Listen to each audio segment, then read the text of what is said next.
perhatikan kalimat-kalimatnya. Detil sekali disebutkan, termasuk penggunaan di dalam Al-Quran untuk menunjuk hujan yang turun. Allah. Nabi menyebutkan Allahumma ya Allah. Saya sering sampaikan pada anda bahwa kalimat Allahumma ketika dimohonkan itu bukan sekedar permohonan, tapi kalimat yang menghadirkan satu bentuk ketawaduan. Jadi ada ya Allah, ada Allahumma.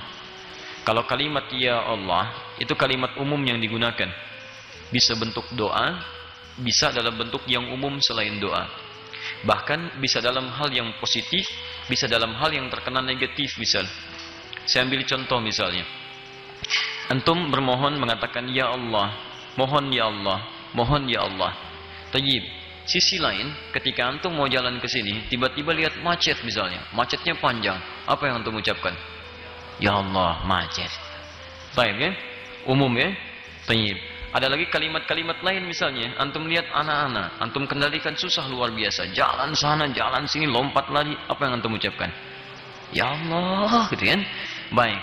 Jadi kalimat-kalimat ini umum digunakan. Karena kalimat ya Allah itu kalimat fitrah bagi manusia yang ingin mengembalikan satu persoalan di luar kuasanya. Ya, dalam setiap lisan, pada setiap manusia dengan segala tempat yang berbeda, lisan-lisannya akan mencari itu. Karena di antara fitrah manusia itu cenderung kembali kepada sosok yang menciptakannya. Makanya di antara fitrah itu fitrah beragama. Quran surah ke-30 ayat 30. Fa'akim wajhaka lid-dini hanifa.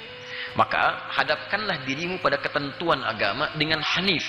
Karena ada yang mencari ketentuan syariat untuk memenuhi kebutuhan rohnya, tapi dengan tidak cara yang benar. Bukan dengan cara yang benar. Dia mencari sebetulnya untuk mendekatkan diri kepada Allah Subhanahu wa taala. Cuman caranya tidak tepat. Nah, pencarian terhadap pemenuhan kebutuhan roh yang nanti disebut dengan agama itu bagian dari fitrah kehidupan manusia. Makanya ayatnya diteruskan dengan fitratallahillati fataran nasa 'alaiha. Sikap cenderung untuk kembali kepada Allah sesungguhnya fitrah yang ada pada setiap diri manusia. Makanya orang misalnya maaf barat mengucapkan oh my God, ya kan? Ya Allah, ya kalau diterjemahkan kembali kepada kita ya Tuhan, ya Allah. Nah, setiap fitrah manusia ingin mengembalikan kepada Allah Subhanahu wa taala.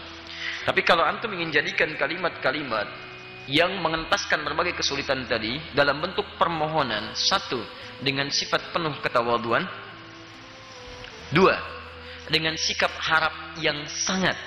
Satu, sikap ketawaduan. Kedua, sifat harap yang sangat, permohonan yang sangat.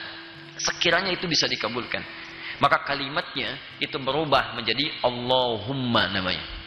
Ini ketika antum mohonkan menggunakan kalimat Allahumma, artinya antum harus bermohon dengan sangat kepada Allah, sekiranya Allah mengabulkan apa yang antum mintakan.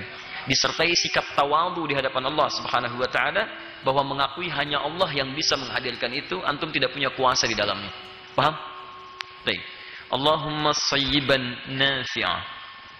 Sayyiban itu sesungguhnya segala yang menimpa dengan cepat. Ya, segala yang menimpa dengan cepat. Nimpa dan beruntun. Ya, sifatnya. Itu sayyiban namanya. Ya. Kalau menimpa dia, kadang ada jeda misalnya, walaupun dia bertahap, datang lagi, tapi ada jedanya, kumpulannya disebut dengan musibah. Jelas ya? Di asalnya musibah atau sayyiban itu kalimat netral, segala yang menimpa kita. Baik, jadi bisa dia sifatnya menyenangkan, bisa dipandang menurut pandangan kita kurang menyenangkan. Sebab semua yang datang dari Allah itu semuanya baik untuk kita. Cuman bagaimana cara kita melihatnya? Kadang-kadang melihat ya seperti menyenangkan untuk kita, sisi lain tidak menyenangkan bagi kita dalam pandangan yang lain. Ya, contoh, alhamdulillah, hujan bagi sementara orang mungkin tidak menyenangkan dengan akibat begini.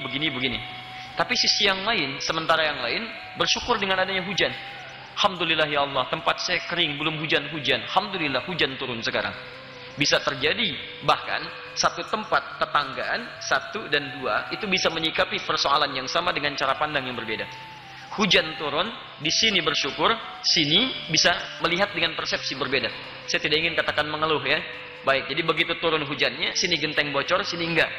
Ya, begitu turun hujan, alhamdulillah hujan. Sini kok hujan ya? Masya Allah. Beda cara pandangnya. Jelas ya? Tapi semua yang menimpa kita itu umumnya disebut dengan musibah. Mau baik kita melihatnya, mau kurang menyenangkan dalam pandangan kita. Jelas? Saya pun melihat Anda sekarang itu musibah bagi saya.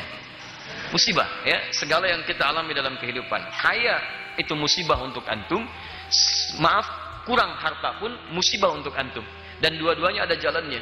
Ketika ujian itu berupa musibah menyenangkan, maka syukur jalan keluarnya. Jika ujian itu datang kurang menyenangkan, maka sabar jalan keluarnya. Paham?